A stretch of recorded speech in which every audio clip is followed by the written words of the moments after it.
Hello my dear friends, myself Vikas Kumar, a team member of youth power academy. जैसा कि आप सभी जानते हैं कि मैं यहाँ पे इंडियन पॉलिटी की क्लास ले रहा हूँ। अगर मैं बात करता हूँ इंडियन पॉलिटी की, तो हमने यहाँ पे स्टार्ट किया है हिस्टोरिकल बैकग्राउंड से।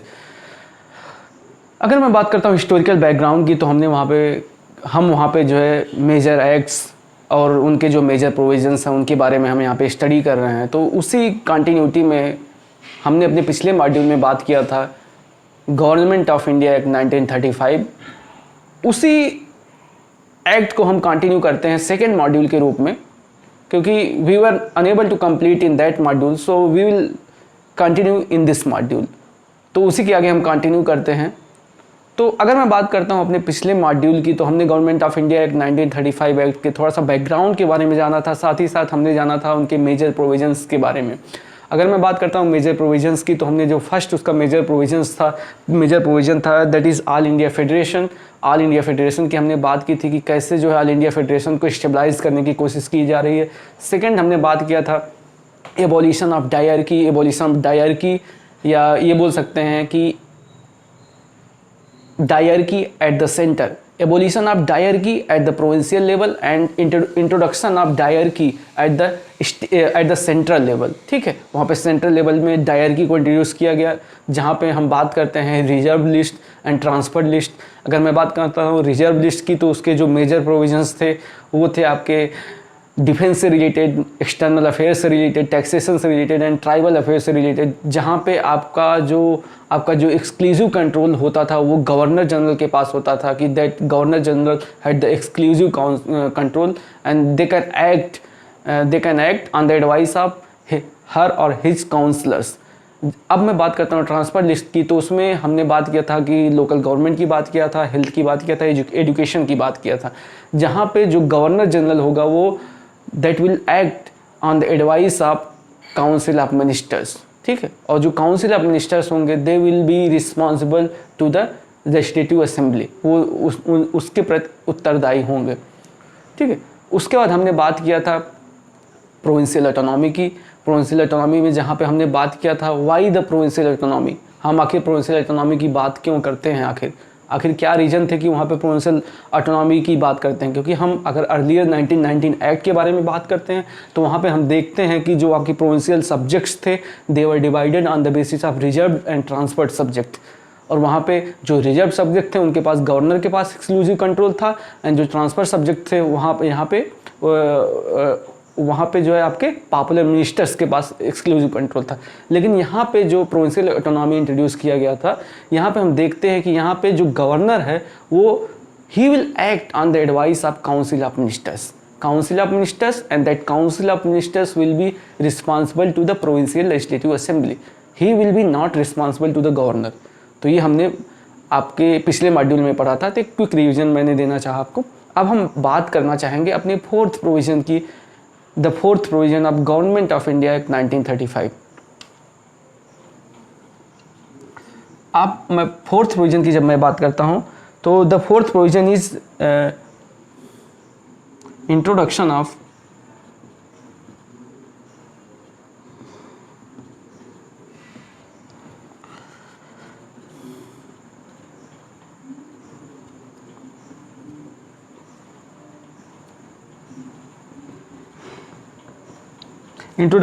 By cameral legislator.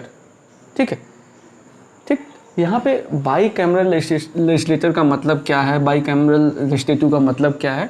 इसका मतलब हो गया कि जो आप एट द सेंट्रल लेवल, यहाँ पे ध्यान दीजिए, एट द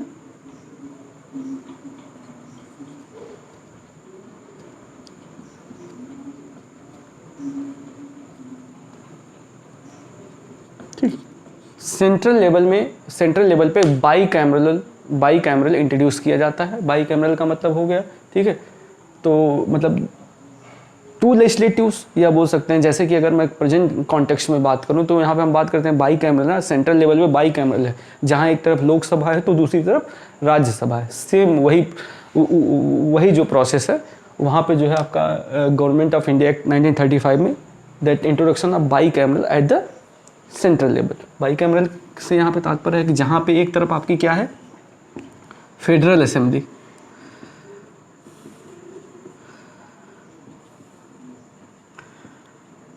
ठीक है। तो दूसरी तरफ आपके क्या है, काउंसिल ऑफ स्टेट्स, ठीक है।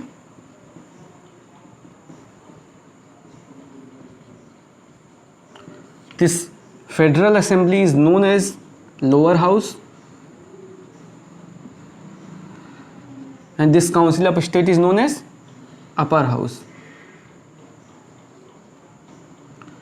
ठीक है। अगर मैं बात करता हूँ फेडरल असेंबली की, सबसे पहले मैं बात करना चाहूँगा फेडरल असेंबली की। तो जो फेडरल असेंबली है that is somehow is like Lok Sabha in present condition, ठीक है। जो फेडरल असेंबली का जो टर्म था वो टर्म कितना था, 5 ईयर था, ठीक है। लेकिन वहाँ पे एक कंडीशन थी, जो प्रोविंशियल लेजिस्लेटिव है उसको जो मीट करना होता था, मिलना होता था at least once in the year, meet at least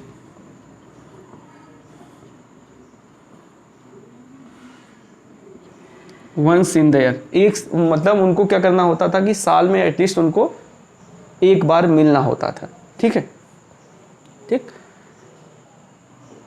अब मैं बात करता हूँ इसकी लैंग्वेज की, कि आखिर लैंग्वेज कौन सी यूज की जाती थी।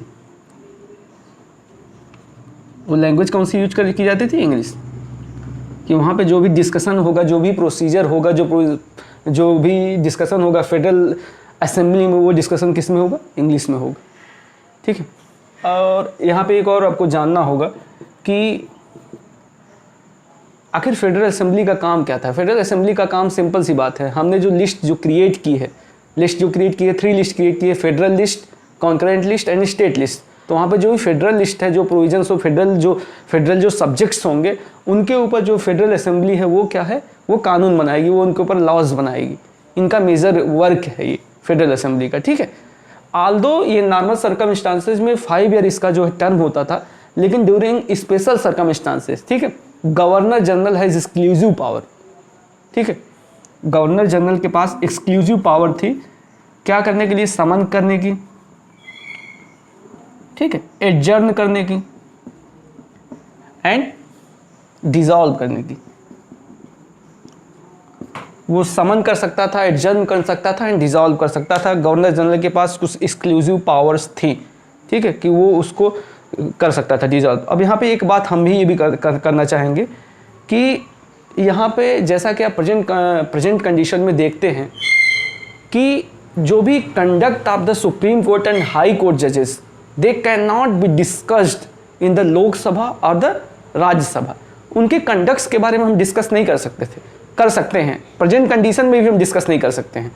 Aldous Lok Sabha and Rajya Sabha has power to remove करने का पावर है। स्पेशल आपका वो फोड़ सकते हैं कि एक टर्म यूज किया जाता है कि, ठीक है, कुछ स्पेशल प्रोसीजर्स के तहत उनको जो है रिमूव किया जा सकता है। बट उनके जो कंडक्ट्स के बारे में, जो आपके high court and supreme court के जो जजेज हैं, उनके जो कंडक्ट्स के बारे में हम वहाँ पे डिस्कस नहीं कर सकते हैं आज भी।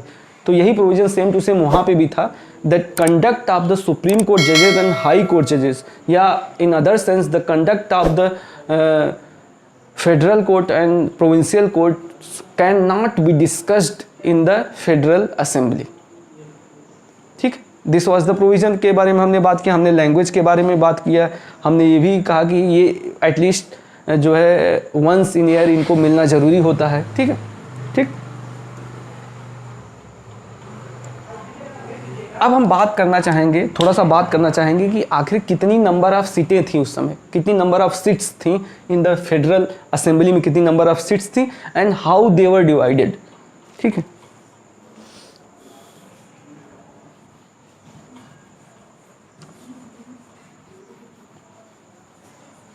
देखिए, अगर मैं बात करता हूँ नंबर ऑफ सीट्स की, ठीक है, तो नंबर ऑफ सीट्स उस समय थी आपकी 375, ठीक है, 375 टोटल सीट्स थी फेडरल असेंबली में, जिसमें आपकी जो 250 जो सीट थी वो थी आपकी ब्रिटिश इंडिया, ठीक है, किसकी थी 250 आई थिंक, हाँ या एग्जैक्ट, ठीक है, ब्रिटिश इंडिया की थी,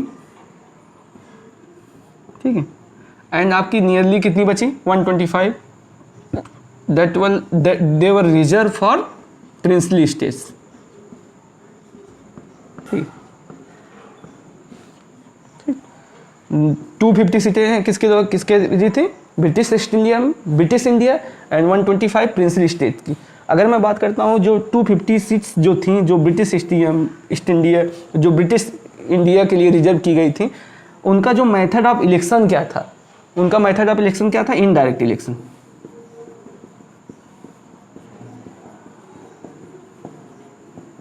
ठीक है, यहाँ पे इनडायरेक्ट इलेक्शन के बारे में अगर आप डिटेल में जाना चाहते हैं तो आप हमारे प्रीवियस मॉड्यूल में जा सकते हैं, जहाँ पे हमने इनडायरेक्ट इलेक्शन के बारे में डिटेल में डिस्कशन किया है गवर्नमेंट ऑफ इंडिया एक्ट 1919 में।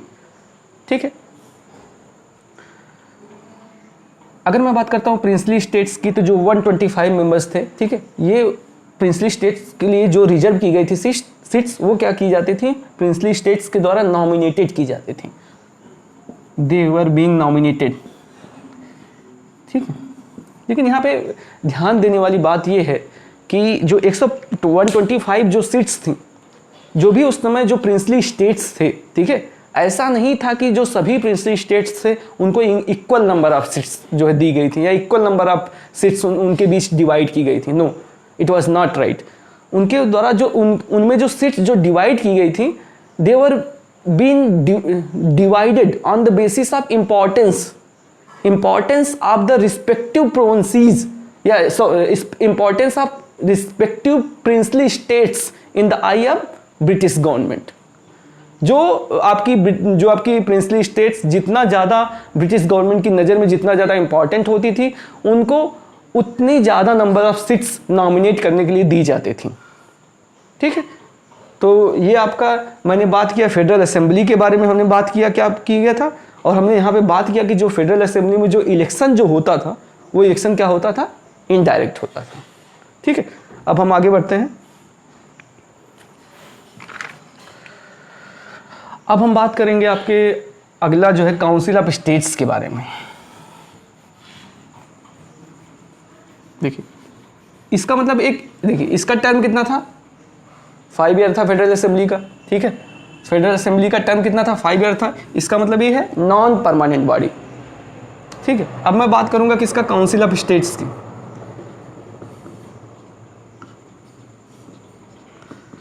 देखिए, काउंसिल ऑफ स्टेट्स की, इसको हमने क्या बोला था? Upper house. ठीक है,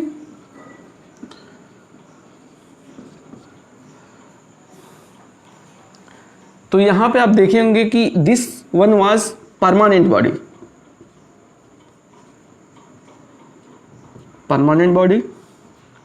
and 1/3 member वो they will be retired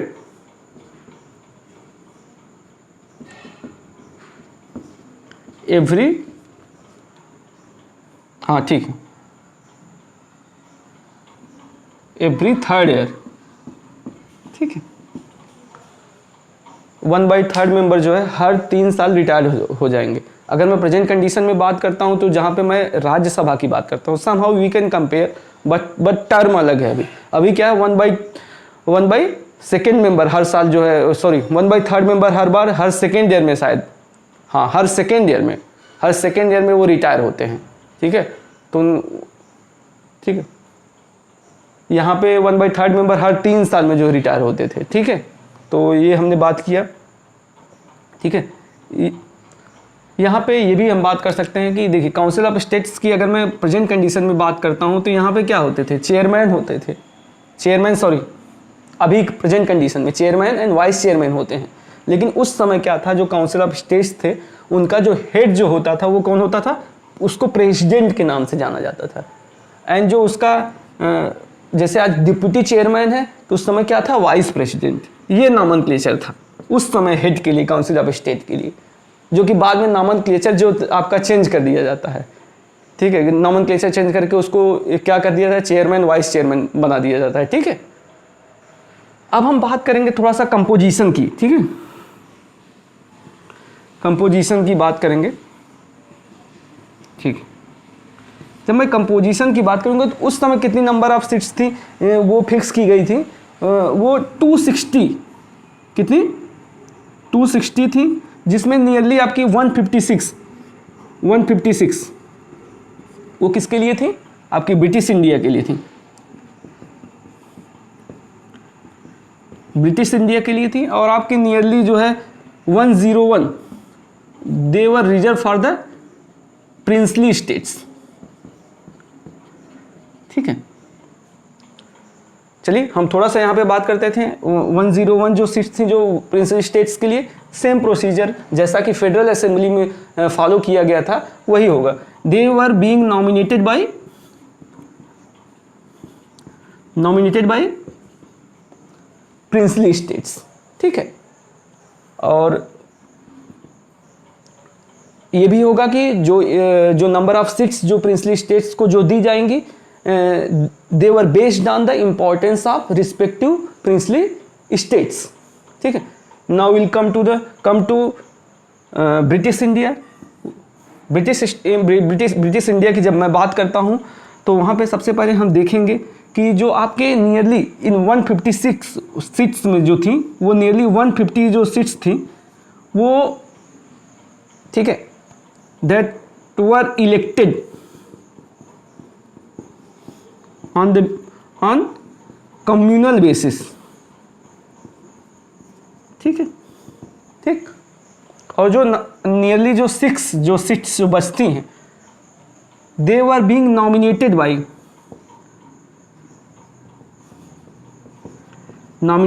governor general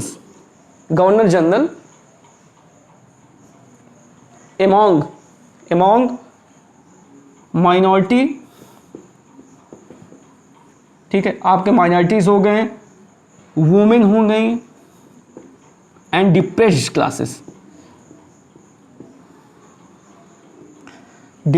classes. ठीक है, यहाँ पे देखिए आज भी नॉमिनेशन का प्रक्रिया है राज्यसभा में जो है। स्पेशली अगर मैं प्रेजेंट कॉन्स्टिट्यूशन, इंडियन कॉन्स्टिट्यूशन की बात करता हूँ तो वहाँ पे क्या पावर दिया गया, वहाँ प्रेसिडेंट को पावर दिया गया है कि जो है 12 मेंबर्स को नॉमिनेट कर सकता है फॉर द राज्यसभा।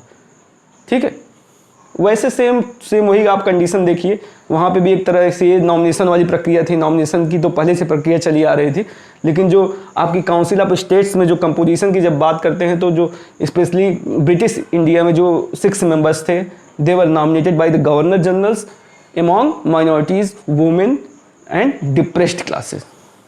ठीक है, अब ये जो कम्युनल बेसिस पे जब मैं बात करता हूँ, ठीक है, कम्युनल बेसिस की मैं जब बात करता हूँ तो कम्युनल बेसिस में जब मैं बात करता हूँ तो देखिए 150 सीट टोटल थी। अब इसमें जो सीट्स जो रिजर्व की जाती थी ना,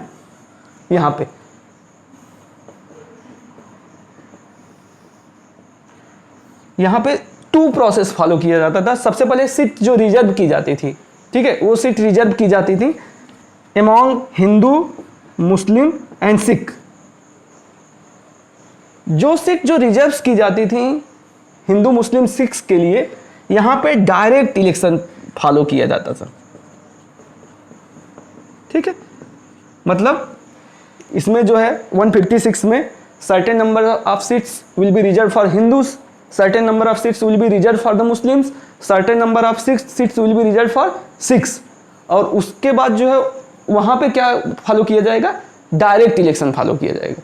लेकिन हमने पहले भी बात किया था कि जो डायरेक्ट इलेक्शन था कि ये हमारा यूनिवर्सल एडल्ट फ्रेंचाइज नहीं था, जैसा कि प्रेजेंट कॉन्स्टिट्यूशन में देखते थे, वहाँ पे फ्रेंचाइज लिमिटेड था।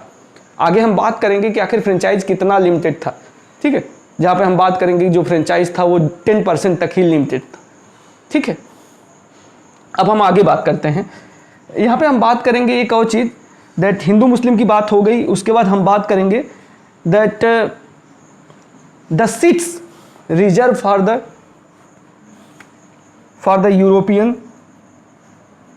यूरोपियन हो गया, आपका यूरोपियन हो गए, एंग्लो इंडियन हो गए, इंडियन क्रिश्चियन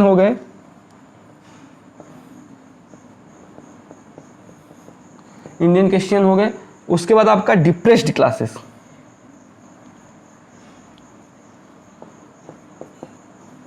ठीक है, you are understanding my point, what I am trying to say. ठीक है, वहाँ पे मैंने बताया था कुछ सीट्स जो रिजर्व होंगी हिंदू, मुस्लिम, सिख्स के लिए, वहाँ पे डायरेक्ट इलेक्शन फॉलो किया जाएगा 150 आउट ऑफ 150, लेकिन कुछ ऐसी सीट्स होंगी जो रिजर्व की जाएंगी यूरोपियंस के लिए, एंग्लो इंडियंस के लिए, इंडियन क्रिश्चियन के लिए एंड डिप्रेस्ड क्लासेस के लिए।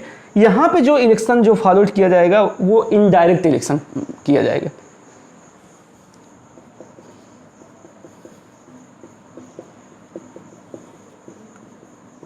ठीक है, तो मैंने यहाँ पे समझाना चाहा कि आखिर कैसे जो नंबर ऑफ सीट्स थी वो किस बेसिस पे डिसाइडेड थी, वो उनका कंपोजिशन क्या था। तो एक बार क्लियरली एक आइडिया आप समझिए कि जो काउंसिल ऑफ जो आपका बाई कैमरल जो लेजिस्लेटर था that will be divided on the basis divided in federal assembly and second one is council of states. ठीक है, हमने फेडरल असेंबली की बात जब की थी तो वहाँ पे हमने बात की थी कितनी सीटी की, 375 सीट्स की बात की थी। उन 375 out of 375 seats 250 seats were reserve for the British India, ठीक है, या British provinces, and remaining 125 seats were reserve for the princely states. ठीक है, and the method of election for the British India was indirect election and और क्या होता था, जो प्रिंसली स्टेट्स थे वो क्या करते थे, वो नॉमिनेट करते थे। ठीक है, तो हमने वहाँ पे देखा इनडायरेक्ट इलेक्शन फॉलो किया जाता था। जब हमने बात किया काउंसिल ऑफ स्टेट्स की, तो काउंसिल ऑफ स्टेट्स का मैंने जब कंपोजिशन की बात की तो उस समय जो कितने टोटल थे 260 थे। ठीक है, आउट ऑफ 260 नियरली जो 156 जो थे, कितना 156 they were reserve for the British India and remaining 101 they were reserve for the princely states. अगर मैं बात करता हूँ प्रिंसली स्टेट्स की, तो these members were being nominated by the respective princely states. और वहाँ पे जो अगर मैं बात करता हूँ नंबर ऑफ सीट्स का जो डिवाइड होता था, वो ऐसा नहीं था कि सभी जो प्रिंसली स्टेट्स थे वो इक्वल नंबर ऑफ सीट्स जो डिवाइड किए जाते थे। नो, वो जो सीट्स जो डिवाइड होती थी they were being divided on the basis of importance in the eye of British government. ठीक है, सेकेंड मैं बात करता हूँ ब्रिटिश इंडिया की, तो वहाँ पे हमने देखा कि नियरली जो 150 जो सीट्स थी, ठीक है, they were being elected on the basis of communal basis and nearly 6/6 were nominated by the governor general among the minority, women and depressed classes. Okay, out of 150 seats elected on the basis of communal basis, ठीक है, some seats were reserved for the Hindu, Muslim and Sikhs, and the method of election followed by this was the direct election, and some seats were reserved for the European. Out of 150, some seats were reserved for the European, Anglo-Indian, Indian Christian and depressed classes, and the method of election was followed was indirect election. Okay, अगर आपको indirect election होता क्या है, कैसे होता है, हमने इसको डिटेल्ड में एनालिसिस किया है कि आखिर इनडायरेक्ट इलेक्शन कैसे, प्रोसीजर क्या फॉलो किया जाता है। इसमें हम 1919 एक्ट में डिटेल में प्रोसीजर किया। अब हम उतने डिटेल में नहीं जाना चाहते हैं, ठीक है, because we have some limitation. तो आप वहाँ पे जाके हमारे मॉड्यूल्स में विजिट कर सकते हैं। अब हम चलते हैं, आगे बढ़ते हैं यहाँ पे। आई hope that I can erase this. तो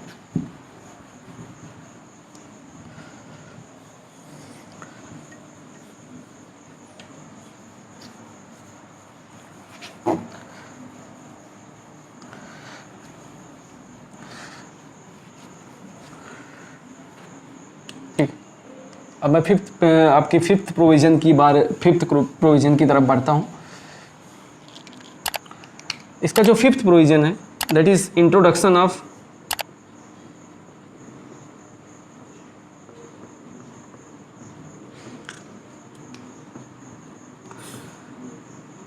federal court, bank, federal railway,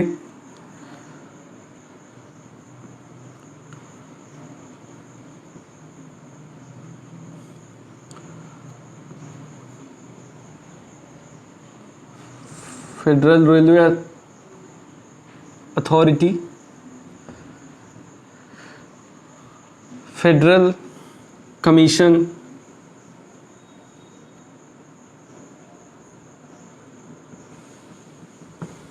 ठीक है, और उसके बाद जॉइंट कमीशन,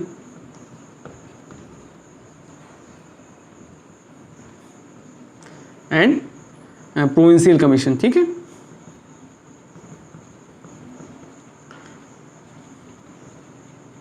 ठीक ठीक, फेडरल मतलब एक फेडरल कोर्ट की बात की गई थी, ठीक है। अब उसके बाद फेडरल बैंक की बात की गई थी, आपकी फेडरल रेलवे अथॉरिटी की बात की गई थी, ठीक है, एंड फेडरल कमीशन की बात की गई थी, joint federal public service commission and joint public service commission and provincial public service commission, ठीक है।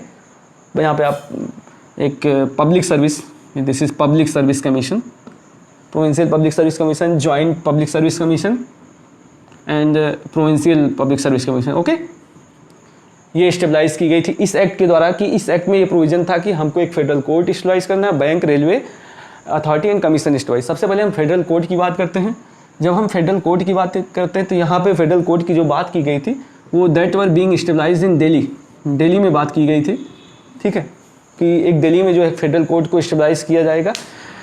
जब मैं फेडरल कोर्ट की बात करता हूँ तो उसके जो कंपोजिशन के बारे में जो बात की गई थी, कंपोजिशन के बारे में बात की गई थी, उस कंपोजिशन कितने थे, 1 chief justice plus not more than 6 जजेस, ठीक है, ये उसका कंपोजिशन था।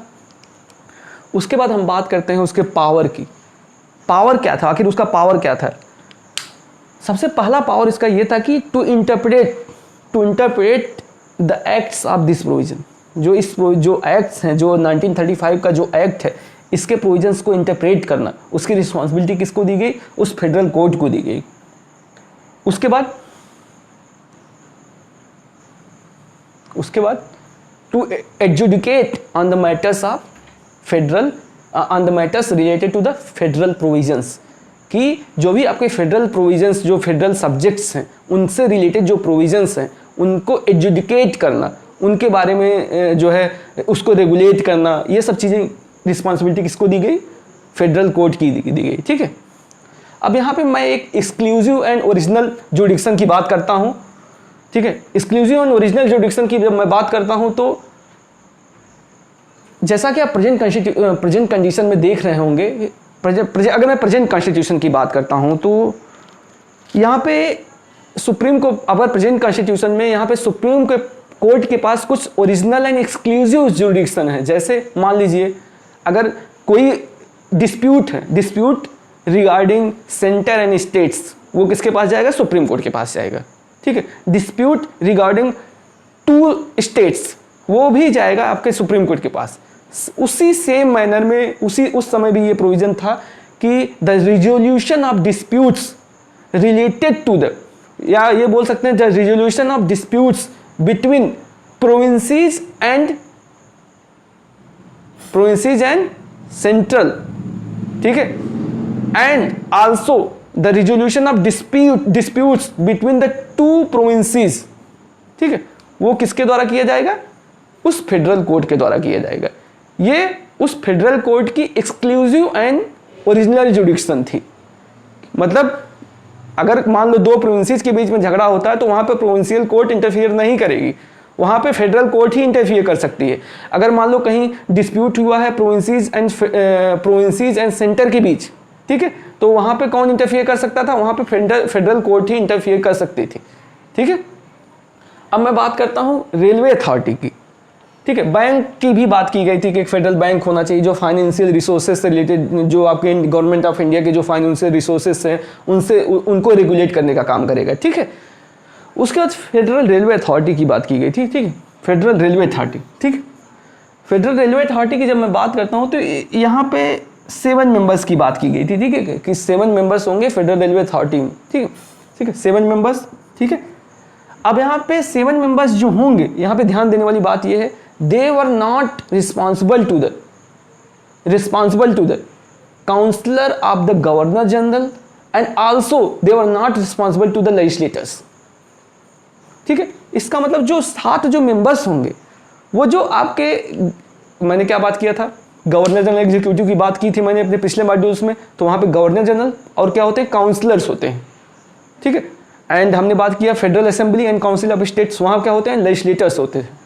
तो यहाँ पे यही मैं बात बोल रहा हूँ कि जो रेलवे अथॉरिटी होंगे, जो उनके मेंबर्स होंगे, 7 मेंबर्स होंगे, ठीक है, वो क्या होंगे? वो they were not responsible to the counsellors of Governor General Executive Council, and also they were not responsible to the legislature of the Federal Assembly as well as Council of States.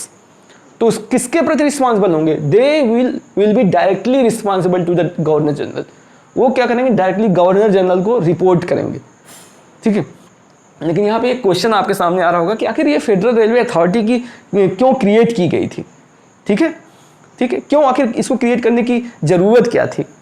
ठीक है, क्योंकि जब railway जो आपका जो यहाँ पे British government जो रेलवे के साथ 1953 में यहाँ पे आती है, सॉरी हाँ 1853, ठीक है, तो वहाँ पे जब रेलवे के साथ आती है तो एक्चुअली में ब्रिटिश गवर्नमेंट के पास इतना पैसा फंडिंग नहीं थी कि वो डायरेक्टली यहाँ पे रेलवे में इन्वेस्ट कर सके. तो उसने क्या किया था कि काफ़ी ज़्यादा अलग अलग जो वहाँ पे ब्रिटिश ट्रेडर्स थे उनका स्टेक था इंडियन रेलवे में, उन्होंने इन्वेस्ट किया था. ठीक है, और यहाँ पे इन्वेस्ट जब किया तो ब्रिटिश गवर्नमेंट ने ये प्रॉमिस किया था कि हम जो है कुछ प्रॉफिट आपके साथ शेयर करेंगे. ठीक है, तो उनका इन्वेस्टमेंट था. तो क्या था कि ब्रिटिश जो ट्रेडर्स थे उनका स्टेक था. They were stake holders in Indian railway. तो यहाँ पे ये किया गया कि क्योंकि उनका जो इन्वेस्टमेंट है वो सेफ रहे. ठीक है, कि उसी के लिए एक अलग बॉडी क्रिएट की गई, that is federal railway authority, कि उनका जो स्टेक होल्डर्स हैं ब्रिटिश स्टेक होल्डर्स हैं, उनके जो इन्वेस्टमेंट हैं वो सेफ रहें. ठीक है, इसीलिए उसके लिए एक डिफरेंट बॉडी क्रिएट की गई. ठीक है, ये अब मैंने बात की है. अब मैं एक बात और कर लेता हूँ. ठीक है, तो reorganisation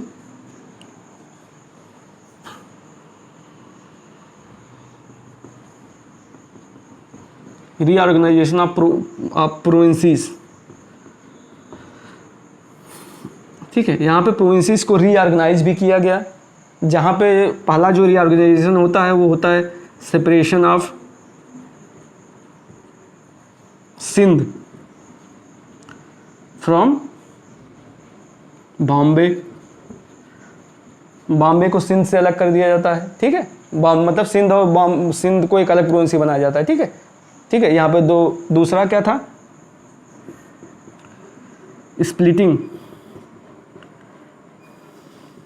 splitting of Bihar and Orissa.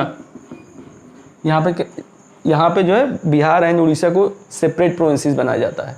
इसका मतलब क्या था? पहले उड़ीसा भी बिहार में था, दोनों एक ही प्रोविंसेस थे, लेकिन इस एक्ट के द्वारा बिहार एंड उड़ीसा को एक सेपरेट प्रोविंसेस बनाया जाता है. ठीक है, यहाँ पे तीसरा मैं अगर बात करता हूँ,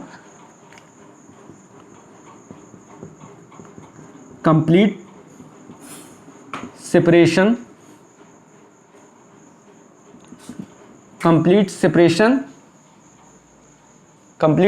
ऑफ बर्मा. ठीक है, फ्रॉम इंडिया. ठीक है, इस एक्ट में ये प्रोविजन किया गया कि बर्मा को जो है कंप्लीट सेपरेशन, मतलब इंडिया से कंप्लीट सेपरेशन किया जाएगा. ठीक है, बर्मा का. ठीक है, तो आप देख ही रहोगे इसका मतलब क्या था कि जो बर्मा है, जो आपका बर्मा को किस नाम से जाना जाता है? म्यांमार. ठीक है, तो इसका मतलब पहले जो आपका म्यांमार था वो क्या थी? एक ब्रिटिश प्रोविंसेस थी. ठीक है, यहाँ पे क्या होता है कि वहाँ पे कंप्लीट सेपरेशन किया जाता है और बर्मा को एक डिफरेंट ब्रिटिश कॉलोनी बनाया जाता है. ठीक है, मतलब एक डिफरेंट ब्रिटिश कॉलोनी की तरह ट्रीट किया जाता है. ओके, यहाँ पे एक बात ध्यान देने वाली ये भी होगी कि आल्दो उस बर्मा को एक डिफरेंट ब्रिटिश कॉलोनी स्टेबलाइज किया जाता है, लेकिन जो आपका सेक्रेटरी ऑफ स्टेट थे, ठीक है, वो दोनों के लिए एक ही थे. मतलब the secretary of state for India was same for same, he was the same person as a secretary of state for the Burma. ठीक है, ये दोनों अलग किया गया था. एंड उस समय जो आपका सेक्रेटरी ऑफ स्टेट कौन थे? ठीक है, सेक्रेटरी ऑफ स्टेट, ये आप इंफॉर्मेटिव पॉइंट एक लीजिए, that is known as lord Dundas. ठीक है, ठीक, ये आपके सेक्रेटरी ऑफ स्टेट थे. इसका मतलब हम ये बोल सकते हैं कि this person was also first secretary of state for the Burma. ठीक है, ये क्रिएट किया गया आपका. ठीक है, अब हम ये जो बर्मा की जो सेपरेशन की बात की गई थी, ये जैसा कि हमने बैकग्राउंड में जब बात कर रहे थे तो हमने ये बात किया था कि this act was based on the somehow Simon commission report. Simon commission report में भी ये रिकमेंडेशन दी गई थी कि बर्मा को एक सेपरेट कॉलोनी की तरह स्टेबलाइज किया जाए। ठीक है, बर्मा को एक सेपरेट कॉलोनी की तरह स्टेबलाइज किया जाए, और इस एक्ट के द्वारा वो जो है प्रोविज़न इस एक्ट में डाला गया कि बर्मा को एक सेपरेट ब्रिटिश कॉलोनी की तरह ट्रीट किया जाए। Okay, I hope that you are understanding my point. इसके बाद ये हमारे मेजर प्रोविजंस थे। इसके बाद देखिए ये मेजर प्रोविजंस थे, कुछ माइनर प्रोविजंस हैं, वो थोड़ा सा देख लेते हैं। उसके बाद हम इसके बाद इम्प्लीकेशन के बारे में और कंक्लूजन के बारे में बात करेंगे। चलिए कुछ माइनर प्रोविजंस के बारे में बात कर लेते हैं। हमने 6 प्रोविजंस इसमें पढ़ लिए हैं। माइनर प्रोविजंस की तरफ जब हम बढ़ते हैं तो हमारा जो 7th माइनर प्रोविजन है, इसमें बात किया गया है एबोलिशन ऑफ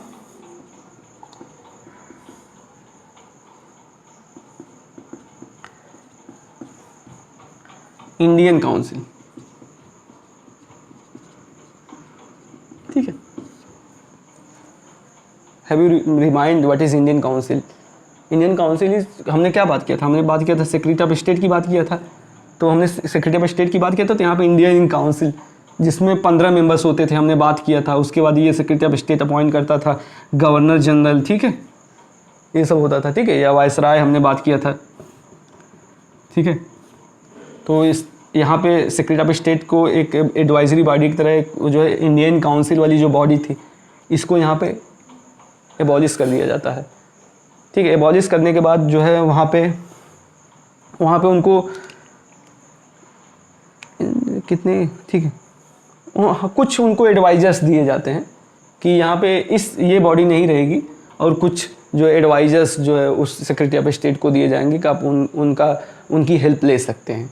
ठीक है, तो यहाँ पे एबॉलिशन ऑफ इंडियन काउंसिल कर दिया जाता है। ठीक है, अब इसके बाद आगे चलते हैं।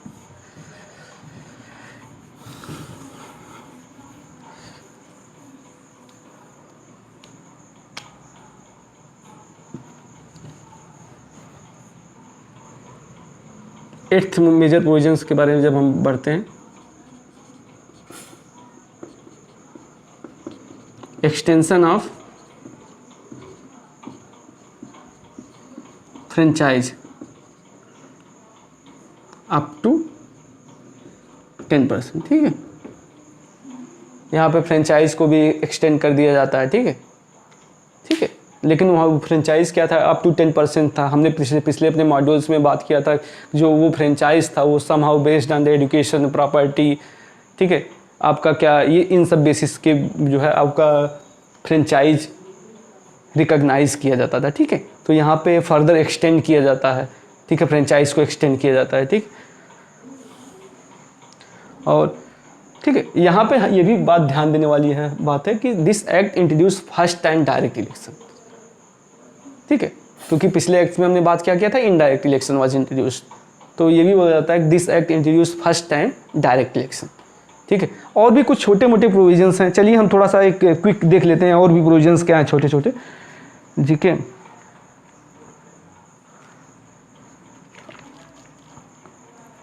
फेडरल रेलवे हमने बात कर लिया, एक्सटेंशन ऑफ फ्रेंचाइज की हमने बात कर लिया। उसके बाद हमने बात किया रीऑर्गेनाइजेशन ऑफ प्रोविंसेस की बात की, फेडरल कोर्ट की बात हमने कर ली, बाइकैमल लेजिस्लेचर की बात कर ली। ठीक है, these were the major and minor provisions. ठीक है, ये थे आपके। ठीक है, चलिए अब हम बात कर लेते हैं, इम्प्लीकेशन की बात कर लेते हैं। ठीक है, व्हाट वर द इम्प्लीकेशन। ठीक है,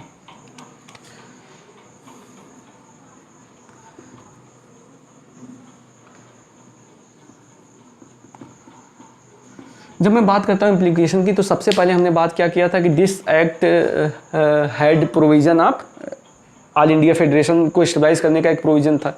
लेकिन मैंने आपको क्लियरली उसमें बताया था कि उसमें एक कंडीशन थी कि एक limited number of princely states को पार्टिसिपेट करना ही है, लेकिन वो ऐसा हुआ नहीं, जिसके कारण क्या हुआ, वो ऑल इंडिया फेडरेशन कभी एग्जिस्टेंस में आया ही नहीं।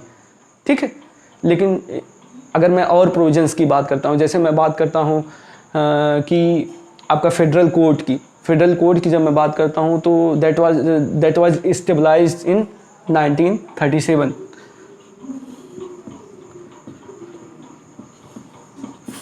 फेडरल कोड की 1937 में स्टेबलाइज किया गया। ठीक है। उसके बाद जब यहाँ पे बात किया जाता है फेडरल बैंक की, वो भी आपका 1935 में स्टेबलाइज किया जाता है। उसके बाद आपका प्रोविंशियल ऑटोनॉमी, ये प्रोविंशियल ऑटोनॉमी भी आपका 1937 में जो इलेक्शन होता है वो वहाँ से प्रोवाइड की जाती है, ठीक है। तो ये सब किया जाता है, ठीक है। तो यहाँ पे आप ये भी ध्यान देने वाली बात है यहाँ पे कि जो साइमन कमीशन की जो रिपोर्ट आई थी, ठीक है, साइमन कमीशन की रिपोर्ट आई थी, साइमन कमीशन की जो रिपोर्ट आई थी,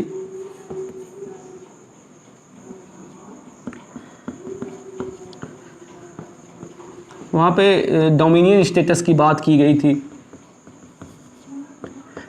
ठीक है। लेकिन इस एक्ट में डोमिनियन स्टेटस इंट्रोड्यूस नहीं किया जाता है, आल्दो साइमन कमीशन रिपोर्ट में उस चीज़ की बात की जाती है, क्योंकि हमने ये बात किया था this act was somehow based on the Simon commission report, ठीक है। लेकिन साइमन कमीशन रिपोर्ट में डोमिनियन स्टेटस की बात की गई थी, लेकिन यहाँ पे डोमिनियन स्टेटस इंट्रोड्यूस नहीं किया जाता है, ठीक है।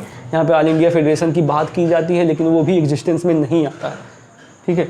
लेकिन यहाँ पे फेडरल कोर्ट भी 1937 में आया, आपका फेडरल बैंक में 1935, आपका प्रोविंशियल ऑटोनॉमी की भी बात की जाती है, 1937 में ये सब चीज़ों की बात की गई थी, ठीक है। उसके बाद आपका, ठीक है, ये सब चीज़ आप ध्यान दीजिए। अब हम बात करेंगे थोड़ा सा बात करेंगे आपका इम्पोर्टेंस की, ठीक है। हमने इम्प्लीकेशन की बात कर ली, अब हम बात कर लेते हैं इम्पोर्टेंस की। क्या आपको लगता है क्या इम्पोर्टेंस यहाँ पे है? फर्स्ट इम्पोर्टेंस अगर मैं बात करता हूँ तो यहाँ पे क्या होता है, बताइए क्या होता है?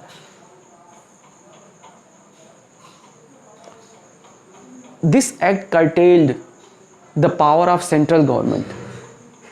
The power which were earlier concentrated in the hand of central government, now उसको क्या किया गया, उसको curtail कर दिया गया है, और उसको क्या किया गया, उसको आपका डिस्ट्रीब्यूटेड किया गया है, distributed among the princely states, ठीक है। क्योंकि कैसे डिस्ट्रीब्यूट किया गया है, जहाँ पे पहले जो था, जो आपका कंसंट्रेशन था सेंटर के पास था, अब कहीं ना कहीं उस कंसंट्रेशन को थोड़ा सा कम किया जाता है और प्रिंसली स्टेट्स को भी पावर्स दी जाती है। किस फॉर्म में? प्रोविंशियल ऑटोनॉमी के फॉर्म में।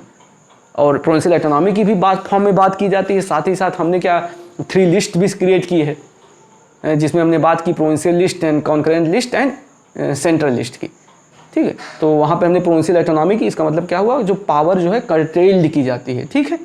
उसके बाद हम क्या बात करते हैं, प्रोविंशियल ऑटोनॉमी की हमने बात की, कर्टेलमेंट ऑफ द पावर की बात की। उसके बाद हमने क्या किया, ये भी इंपॉर्टेंस है कि इसने जो है फ्रेंचाइज जो है एक्सटेंड किया, ठीक है। तो सबसे पहले हमने इंपॉर्टेंस, पहला इंपॉर्टेंस क्या हुआ, it act curtailed the power of central government, ठीक है। उसके पावर को कंट्रोल करता है, ठीक है। साथ ही साथ हम ये भी बात कर सकते हैं कि प्रोविंशियल ऑटोनॉमी इंट्रोड्यूस करता है, ठीक है।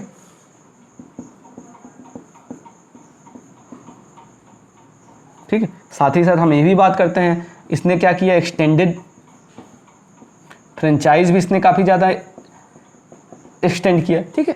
अब मैं कंक्लूजन की तरफ बढ़ रहा हूँ, ठीक है। ये आप कंक्लूजन में यूज कर सकते हैं कि इसके इम्प्लीकेशन क्या थे, ठीक है, इसका इंपॉर्टेंस क्या था, और उसके बाद साथ ही साथ मैं इसकी लिमिटेशन की भी बात करूंगा, आखिर इसका लिमिटेशन क्या था, ठीक, लिमिटेशन क्या था, ठीक है।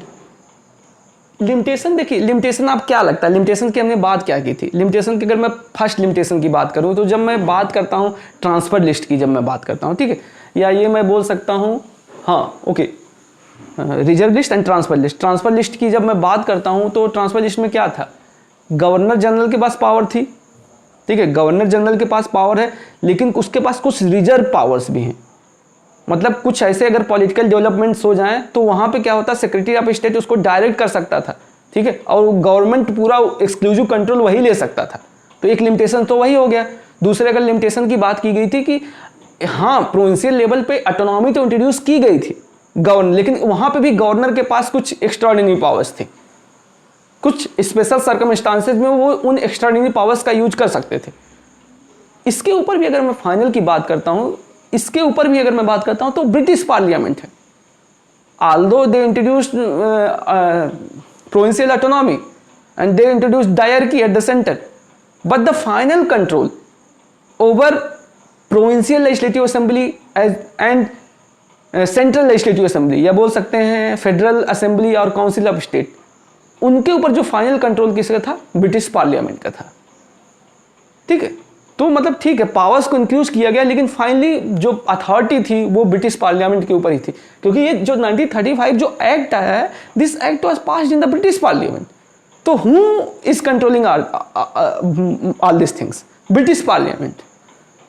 ठीक है, इट मीन्स जो सोवरियन वाला कॉन्सेप्ट आता है दैट दिस इंडियन पार्लियामेंट या federal assembly was not a sovereign body, वो खुद फैसले नहीं ले सकती थी, इनके लिए कोई और फैसले ले रहा है। इसीलिए अभी भी ब्रिटिश कॉलोनी है इंडिया, थी तब, अभी भी हम एक free, India was not as a free state. ठीक है, वो जो बाद में फ्री स्टेट बना, इंडिपेंडेंस ऑफ इंडियन एक्ट 1947, उसमें जो है India as a sovereign body को स्टेबलाइज किया गया एंड इंडिया गॉट फ्रीडम। ठीक है, तो यहाँ पे हम काफ़ी एक्ट्स की बात करते हैं, इन सब चीज़ों के बारे में बात करते हैं। तो फ्रेंड्स, हमने आज जाना गवर्नमेंट ऑफ इंडिया एक्ट 1935 के बारे में। आई होप दैट कि आपको चीज़ें समझ में आ रही होंगी। इसके बाद भी अगर कुछ समझ में नहीं आता है आपको, तो आप हमको जो है फीडबैक दे सकते हैं, आप हमको कमेंट सेक्शन में कमेंट कर सकते हैं। साथ ही साथ हमारा आपसे एक रिक्वेस्ट है कि क्योंकि हमें जो है आपकी ज़रूरत है, कहीं ना कहीं आपको भी हमारी ज़रूरत है। तो हम आपसे उम्मीद करते हैं कि हमारे वीडियोस को ज़्यादा से ज़्यादा लोगों तक शेयर करें और ज़्यादा से ज़्यादा लोगों तक कोशिश करें कि वो सब्सक्राइब करें, चीज़ों को स्प्रेड करें, जिससे कि नॉलेज जो है स्प्रेड हो और हमको भी एक मोटिवेशन मिले फर्दर जो है हमको कुछ और अच्छे कंटेंट्स के साथ आने के लिए। क्योंकि हमको पता चले कि हम at least we are doing that you people are getting benefited और not. So we need this type of feedbacks, and we also expect something from you. So I hope that you are understanding. तो हमने यहाँ पे government of India में जो बात की, implication की, लिमिटेशन की, इम्पोर्टेंस की, हम इन चीज़ों का जो है आपके कंक्लूजन में यूज कर सकते हैं। ठीक है, तो इसी के साथ मैं अपने इस मॉड्यूल को समाप्त करना चाहूँगा और आपसे एक्सपेक्ट करूँगा कि आप ज़्यादा से ज़्यादा इसको फॉरवर्ड एंड मैसेज करें, लोगों तक पहुँचाएँ। ओके फ्रेंड्स, धन्यवाद।